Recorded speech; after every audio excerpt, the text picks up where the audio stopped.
Hello दोस्तों, स्वागत है आप सभी का आपके अपने जानो यूट्यूब चैनल में। दोस्तों, आज हम देखने वाले हैं पाला आर्ट एंड आर्किटेक्चर के बारे में।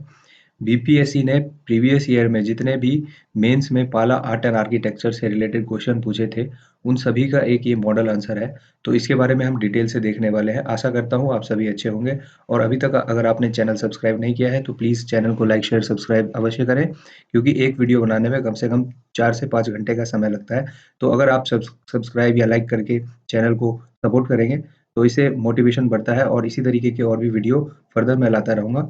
तो चलिए बिना देरी किए हुए शुरू करते हैं पाला आर्ट एंड आर्किटेक्चर। उससे पहले हम ये देख लेते हैं कि इस पूरे लेक्चर का किस तरीके से ये चलने वाला है। तो सबसे पहले हम इंट्रोडक्शन की बात करेंगे, फिर हम टाइप्स की बात करेंगे। टाइप्स में हम आर्किटेक्चर, स्कल्पचर और पेंटिंग इनको फर्दर कैटेगरियों में डिवाइड करेंगे। उसके बाद हम कंक्लूजन की बात करेंगे। तो सबसे पहले हम शुरू करते हैं इंट्रोडक्शन से। तो इंट्रोडक्शन हम इस प्रकार दे सकते हैं कि कला जो होती है वो किसी भी संस्कृति की आधारभूत पहचान होती है। Art is basic identity of to to any culture. और इसीलिए जो मेडाइवल हिस्ट्री है बिहार की, वो काफ़ी ज़्यादा इम्पोर्टेंट मानी जाती है। क्यों? क्योंकि इस टाइम पे मेडाइवल हिस्ट्री में 8 से 12th सेंचुरी एडी में जो पाला रूलर्स हुए थे, उन्होंने आर्ट और आर्किटेक्चर में काफ़ी ज़्यादा सहयोग दिया था और पैट्रनेज दिया था। और उन्होंने जो एक मौर्यन ट्रेडिशन जो बिहार में पहले से चला हुआ आ रहा था, उसको और ज़्यादा बढ़ाने का काम किया और बिहार के आर्ट एंड आर्किटेक्चर को इंटरनेशनल स्टेज पे भी ले गए थे। मतलब जो इंटरनेशनल स्टेज है, पाला आर्ट एंड आर्किटेक्चर इतना अच्छा हुआ करता था कि वहाँ पे भी इसको ख्याति प्राप्त होने लग गई थी। और जो ये आर्ट एंड आर्किटेक्चर का सिलसिला है, ये पाला डायनेस्टी के फाउंडर जो गोपाला हुए थे, आपको पता भी होगा, उनके टाइम से ही ये बरकरार है। गोपाला जो है उन्होंने डिफरेंट टाइप के आर्ट एंड आर्किटेक्चर को सपोर्ट किया था और उनके बाद से ही जो आर्ट एंड आर्किटेक्चर है पाला डायनेस्टी में वो अलग-अलग रूपों में इमर्ज होने लग गया। तो सबसे पहले इसमें हम बात करेंगे आर्किटेक्चर के बारे में। तो जो आर्किटेक्चर हुआ करता था, उसको मेनली 3 कैटेगरी में डिवाइड किया गया है हिस्टोरियंस के द्वारा। जो पहला है इसमें महाविहार, चैत्य, स्तूपा। तो और एक चीज़ इसमें इम्पोर्टेंट बात ये भी नोट कर लेंगे कि जो पाला डायनेस्टी हुआ करती थी, उसमें जो आर्किटेक्चर बनाए जाते थे, उसमें जो प्रधानता होती थी, वो बर्न्ड ब्रिक्स की होती थी, मतलब जली हुई ईंटों की होती थी। तो ये इम्पोर्टेंट पॉइंट है, इसको आप नोट डाउन कर लेंगे।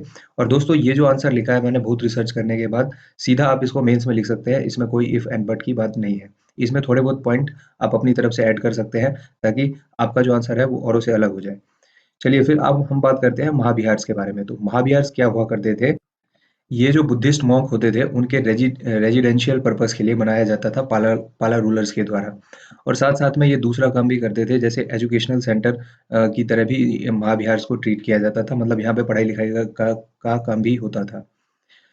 तो अब हम इसकी संरचना के बारे में बात करेंगे कि ये जो है रेक्टेंगुलर शेप के हुआ करते थे और बीच में जो है ओपन कोर्टयार्ड, मतलब बीच में आंगन हुआ करता था। जैसे कि इस डायग्राम में दिखाया गया है। यहाँ पे आप देख सकते हो कि ये जो है चारों तरफ इसमें रूम बनाए गए हैं।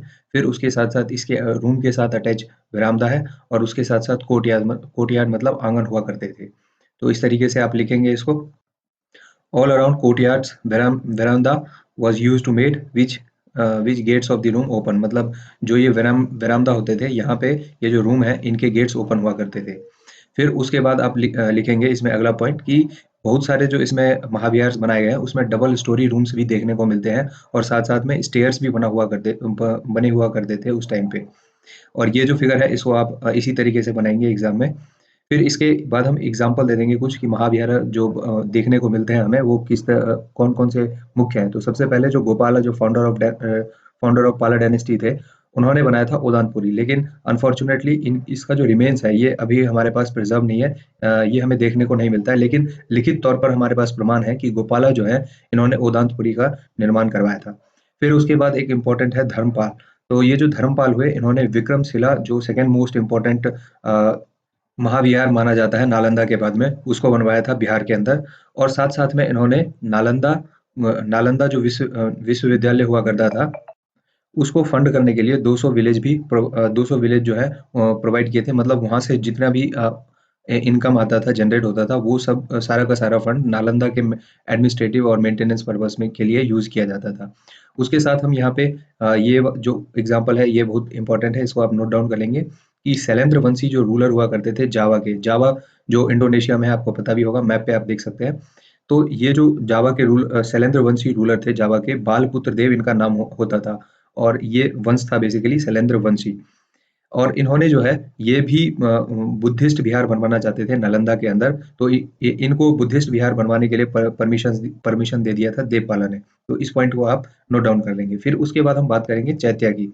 तो चैत्या बेसिकली एक बुद्धिस्ट टेम्पल हुआ करता था और ये जो टेम्पल बनाए जाते थे, ऐसा नहीं है कि ये पहली बार पालाओं ने बनाना शुरू किया था। ये पहले भी बनाए जाते रहे हैं। चैत्या जो है ये पहले से बनाए हुए जाते थे, लेकिन जो पाला रूलर है उस टाइम पे इसका जो चैत्या बनाने का जो प्रोसेस था वो डाइवर्सिफाई हो गया था। तो उसके बाद हम बात करेंगे स्तूपास की। तो स्तूपास जो है यहाँ पे बेसिकली समझना जरूरी है कि स्तूपा और चैत्या में डिफरेंस क्या है। तो चैत्या जो है, जैसा कि मैंने पहले भी बताया यहाँ पे, कि ये जो बुद्धिस्ट टेम्पल की तरह एक्ट करते थे, लेकिन जो स्तूपा हुआ करते थे उनका आर्किटेक्चरल सिग्निफिकेंस था। तो ये आप मेंशन कर सकते हैं, अच्छा पॉइंट है कि चैत्या जो है वो क्या है, उनका रिलीजियस सिग्निफिकेंस है, लेकिन स्तूपा जो है उनका आर्किटेक्चरल सिग्निफिकेंस होता है। और जिस तरीके से चैत्या बनाने का जो ट्रेडिशन है वो भी पुराना है, तो उसी तरीके से जो स्तूपा है वो तो हमने देखा था अशोका का, जब लेक्चर लिया था मैंने, तो उसमें भी हमने देखा था कि अशोका ने लगभग 84,000 स्तूप्स बनाए थे ऑल ओवर इंडिया, इंडियन सब कॉन्टिनेंट। तो उसी तरीके से जो स्तूपा है ये इस टाइम पे भी, पाला के टाइम में भी बनाया जाता है, लेकिन जो स्तूपास बनाने के प्रोसेस होते हैं वो ज़्यादा सिस्टमेटिकली हो जाते हैं, मतलब सुव्यवस्थित हो जाते हैं पाला के टाइम में। और उसके बाद जो है हम ज़्यादा इसमें बात नहीं कर सकते क्योंकि हमें टाइम भी देखना पड़ता है कि कितना हम लिख सकते हैं। तो उसमें हम क्या करेंगे, यहाँ पे एक छोटा-सा स्तूपा बना के इस तरीके से और उसके अलग-अलग पार्ट्स के बारे में हम मेंशन कर देंगे। जैसे छतरी, हर्मिका, फिर अंडा और परिदक्षिणा पथ, वेदिका और तोरण, इस तरीके से ये मेंशन कर देंगे, इतना काफ़ी होगा। और ये जो स्तूपा बनाए जाते थे, इसमें क्या होता था कि जो बुद्धा है या बोधिसत्व है, उनके जो रेलिक्स है, मतलब उनकी जो जलाने के बाद जो हड्डियाँ बच जाती हैं, उनको रखा जाता था और उनकी जो पूजा है ये मॉन्क्स करते थे। फिर उसके बाद हम बात करेंगे, जो पाला रूलर्स थे वो बेसिकली बुद्धिस्ट रिलीजन की तरफ इंक्लाइंड हुआ करते थे आर्किटेक्चर के मामले में, और क्योंकि वो बुद्धिस्ट ही थे, तो लेकिन उन्होंने जो हिंदू टेम्पल है उनको भी पैट्रोनेज प्रोवाइड किया। और इनका जो आर्किटेक्चरल स्टाइल था टेम्पल बनाने में वो नगर स्टाइल था। नगर स्टाइल के बारे में आप लोगों को पता भी होगा।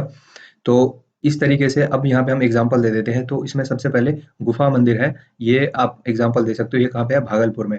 भागलपुर में भी कहाँ, तो कहलगांव के अंदर। और विष्णुपाद मंदिर ये तो काफी फेमस है, निरंजना नदी के किनारे, तो ये बोध गया में बना हुआ है। तो इस तरीके से आप आर्किटेक्चर के बारे में मेंशन कर देंगे। उसके बाद हम बात करेंगे स्कल्पचर के बारे में। तो स्कल्पचर जो हुआ करते थे, ये बेसिकली 3 कैटेगरी में बनाए जाते थे। सबसे पहला ब्रॉन्ज स्कल्पचर है, उसके साथ-साथ स्टोन स्कल्पचर है, फिर टेराकोटा क्ले या टेराकोटा के स्कल्पचर्स पाए गए हैं पाला रूलर के टाइम पे।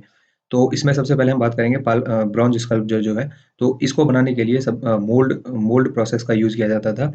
और मेन फीचर इसमें ये होता था, जो ब्रॉन्ज स्कल्पचर होते थे, इनका ऑर्नामेंट काफ़ी ज़्यादा किया जाता था, मतलब सजावट इन मूर्तियों की काफ़ी ज़्यादा होती थी।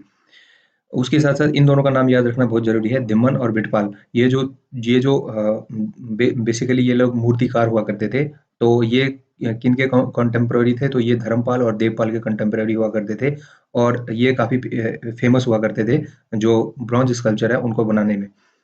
और इसके साथ-साथ हम बात करेंगे, तो जो ये स्कल्पचर्स हैं, उनको चोला एम्पायर के स्कल्पचर से कंपेयर किया जाता है। और चोला एम्पायर में भी आपको पता होगा कि सबसे ज़्यादा जो फेमस स्कल्पचर मिलता है वो नटराज का है, और नटराज की जो सजावट है वो अद्वितीय है। तो इसी तरीके से जो ये पालर टाइम्स में ब्रॉन्ज स्कल्पचर्स बनाए जाते थे, इनका भी जो सजावट होता था वो काफ़ी मैग्निफिसेंट होता था। तो इस तरीके से आप ये लिख सकते हैं। और इसका एग्ज़ाम्पल हम दे देंगे कि लार्ज जो ये कहाँ-कहाँ से मिले हैं हमें। तो ब्रॉन्ज स्कल्पचर काफ़ी मात्रा में मिले हैं। कुलकीहर गया में एक स्थान है, वहाँ से मिला है, नालंदा, उसके साथ-साथ सुल्तानगंज से भी हमें मिला है। और इसमें जो मेन थीम होता था वो रिलीजियस नेचर का होता था, जो ये पाला डायनेस्टी में जितने भी स्कल्पचर मिले हैं, तो उसमें ब्रॉन्ज स्कल्पचर में गॉड, गॉडेस, बुद्धा, विष्णु, बलराम और बोधिसत्व के स्कल्पचर्स देखने को मिलते हैं। फिर उसके बाद हम बात करते हैं स्टोन स्कल्पचर की। तो स्टोन स्कल्पचर जो हुआ करता था, वो पाला जो यूज़ करते थे स्टोन, उसमें मेनली जो स्टोन हुआ करता था वो ब्लैक बेसाल्ट स्टोन हुआ करता था। और जिस तरीके से इन्होंने ब्रॉन्ज स्कल्पचर में जितना मैग्निफिसेंट होता था, मतलब ऑर्नामेंट काफ़ी ज़्यादा हुआ करता था, उसी तरीके से स्टोन स्कल्पचर जितने भी मिले हैं हमारे पास, जितने प्रमाण हैं, पाला डायनेस्टी के, उन सब में जो ऑर्नामेंट है वो काफ़ी ज़्यादा है। तो इसमें एग्ज़ाम्पल दे सकते हैं हम प्लेसेस का जहाँ से ये मिला है। तो सबसे पहला इसमें मुंगेर है और संथाल परगना है। यहाँ से हमें ये जो स्टोन स्कल्पचर है ये देखने को मिलते हैं पाला डायनेस्टी के टाइम के। फिर उसके बाद हम बात करेंगे क्ले एंड टेराकोटा फिगर। तो ये जो क्ले और टेराकोटा फिगर है ये काफ़ी यूनिक है। क्यों यूनिक है? क्योंकि ये जो है एक तो रिलीजियस नेचर के होते थे, साथ-साथ में ये कॉमन लाइफ़स्टाइल को भी डिनोट करते हैं। और जो हमने ऊपर 2 देखे ब्रॉन्ज स्कल्पचर और साथ-साथ में स्टोन स्कल्पचर, तो इन दोनों में हमें कॉमन लाइफ़स्टाइल नहीं देखने को मिलता है। तो इसलिए ये काफ़ी यूनिक और इम्पोर्टेंट हो जाते हैं। और दुर्भाग्यवश जो ये क्ले और टेराकोटा के जो स्कल्पचर्स हैं, ये बहुत ज़्यादा नहीं मिले हैं। इसके कुछ प्रमाण हमें विक्रमशिला यूनिवर्सिटी से मिले हैं और ये जो है इसको किस लिए यूज़ किया जाता था टेराकोटा फिगर्स को, तो इनको जो दीवार होती थी उनको डेकोरेट करने के लिए यूज़ किया जाता था। तो इस तरीके से स्कल्पचर में सारे पॉइंट्स हम लिख सकते हैं। फिर उसके बाद हम बात करेंगे पेंटिंग्स की। इससे पहले हम पेंटिंग्स की बात करें तो इससे पहले अगर अभी तक आपने चैनल को सब्सक्राइब नहीं किया है तो प्लीज़ सब्सक्राइब ज़रूर करें क्योंकि बहुत एफर्ट लगाया है और इस तरीके से मैं एफर्ट लगाता रहूँगा, तो प्लीज़ डू सब्सक्राइब। चलिए, अब बात करते हैं पेंटिंग के बारे में। तो पेंटिंग में भी 2 कैटेगरी हम बनाएँगे, 2 टाइप्स। सबसे पहला मैन्युस्क्रिप्ट्स और दूसरा हम वॉल पेंटिंग की बात करेंगे। तो सबसे पहले हम देखते हैं जो मैन्युस्क्रिप्ट्स हैं उनकी क्या विशेषताएँ हैं। तो ये जो मैन्युस्क्रिप्ट्स पेंटिंग बनाए जाते थे, ये कॉपर प्लेट पे बनाए जाते थे और इनको यूज़ किया जाता था डेकोरेटिव पर्पज़ के लिए। इसमें जो कलर की प्रधानता होती थी, वो red, black, blue, green, white, violet इन सब कलर को यूज़ किया जाता था। उसके साथ-साथ इसमें कुछ एग्ज़ाम्पल हम दे सकते हैं, जैसे कि कुछ जो पेंटिंग है वो प्रिज़र्व्ड है कैम्ब्रिज म्यूज़ियम, ये कहाँ पे है? इंग्लैंड के अंदर। तो इसमें सबसे पहला है अष्टसारिका प्रज्ञापरमिता और साथ में पंचरक्ष। ये जो है ये कैम्ब्रिज में यूनिवर्सिटी में रखे हुए हैं, तो इसका एग्ज़ाम्पल दे सकते हैं हम मैन्युस्क्रिप्ट में। और वॉल पेंटिंग की बात करें तो जो मैन्युस्क्रिप्ट्स हैं उनके अलावा वॉल पेंटिंग भी बनाई जाती थी पाला डायनेस्टी में और इसके काफ़ी प्रमाण मिले हैं हमें। जैसे जो चैत्य होते थे महाविहारा और टेम्पल, इन सब पे हमें जो वॉल पेंटिंग है ये देखने को मिलता है। और इसमें जो थीम हुआ करता था वो फ्लावर्स हुआ करते थे, फ्रूट्स हुआ करते थे, एनिमल्स, ह्यूमन, बर्ड, ट्री और इस तरीके से काफ़ी सारी मतलब थीम हुआ करती थी जो वॉल और वो जो महाविहार है और चैत्य है और या टेम्पल है, उनके वॉल्स पे बनाई जाती थी। साथ-साथ में जो ये पेंटिंग हुआ करते थे, इसमें ह्यूमन इमोशंस को भी दिखाया जाता था। ये पॉइंट इम्पोर्टेंट है, इसको आप ये रिमेंबर करेंगे और नोट डाउन कर लेंगे। Painting found from the Seraikela Nalanda, तो ये एग्ज़ाम्पल है मतलब हमें जो ये वॉल पेंटिंग मिला है, ये सरायकेला नालंदा से मिला है, इसको आप नोट डाउन कर लेंगे। अब इसमें जो एक बार बीपीएससी ने क्वेश्चन पूछा था कि क्रिटिकली एनालाइज़ पाला आर्ट एंड आर्किटेक्चर। तो क्रिटिकली में हमें थोड़ी बहुत कमियाँ बतानी होती है, तो इसमें हम सबसे पहले मेंशन कर सकते हैं कि इन लोगों ने पाला डायनेस्टी में ब्रिक्स का यूज़ किया था, बर्न्ट ब्रिक्स का, इसलिए ये लोग लेस स्टेबल हुआ करते थे। जैसा कि हमने मौर्यन वाले लेक्चर में बात किया था कि वो लोग जो है स्टोन का यूज़ करते थे, इसलिए वो काफ़ी समय तक लंबे समय तक प्रिज़र्व थे। लेकिन ब्रिक्स में बने होने की वजह से जो उदांतपुरी हमने देखा था, जो गोपाला ने बनवाया था, वो काफ़ी उसके रिमेन्स अब हमें देखने को नहीं मिलते हैं। तो ये एक मतलब क्रिटिक है इस आर्ट एंड आर्किटेक्चर का। दूसरा है कि जो स्कल्पचर बनाया जाता था, तो उनका जो बैक साइड होता था, उस पे कोई भी ध्यान नहीं दिया जाता था। बस जो फ्रंट पोर्शन होता था स्कल्पचर का, उस पे काफ़ी ज़्यादा ऑर्नामेंट्स किए जाते थे। फिर इसमें तीसरा पॉइंट में हम ये ले सकते हैं कि जो इसमें इतनी ज़्यादा ऑर्नामेंटेशन हो जाती थी, जिसकी वज़ह से जो रियल ब्यूटी है कहीं न कहीं पिक्चर्स की और स्कल्पचर्स की, वो खो जाती थी। फिर उसके बाद हम बात करेंगे कि जो रिलीजियस सब्जेक्ट हुआ करते थे, वो ज़्यादा ज़्यादा मिलते हैं हमें और जो कॉमन लाइफ़ है या अदर अकाउंट्स है, दूसरे पार्ट हैं डायनेस्टी के, उन सब के बारे में हमें कम देखने को मिलता है। तो ये 4 पॉइंट जो है आप क्रिटिक्स में लिख सकते हैं इसके। अब हमें कंक्लूज़न लिखना है, तो कंक्लूज़न में सबसे पहले हम जो है मतलब एक तो हमें पॉज़िटिव कंक्लूज़न लिखना है और ऐसा लिखना है जो पूरे बॉडी में को समराइज़ कर दे। तो हम यहाँ पे लिख सकते हैं कि despite Pala ruler were entangled maximum time in tripartite war. Tripartite मतलब होता है 3 तरफ़ा वॉर। तो जो पाला रूलर हुआ करते थे, आपने पढ़ा भी होगा या शायद आपको पता भी हो कि पाला सेना और जो कन्नौज के राजा हुआ करते थे, इनके बीच में हमेशा लड़ाई चलती रहती थी। लेकिन पाला रूलर्स ने फिर भी जो है आर्ट एंड आर्किटेक्चर को ड्यू इम्पोर्टेंस दिया, मतलब जो इसका महत्व था आर्ट एंड आर्किटेक्चर का, उसको बरकरार रखा था, उसको खत्म नहीं होने दिया। तो इस तरीके से जो इंटरनेशनल लेवल है उस पे भी जो इसका जो बिहार के आर्ट एंड आर्किटेक्चर की ख्याति है वो फैल गई थी। तो दोस्तों इस तरीके से आप पूरा पाला आर्ट एंड आर्किटेक्चर को लिख सकते हैं और सीधा मेंस में आंसर लिख सकते हैं। इसमें 1-2 पॉइंट अपनी तरफ से ऐड करके। और अभी तक आपने वीडियो देखा है और आपको अच्छा लगा है तो please do like, share and subscribe. जय हिंद, जय भारत। Thank you.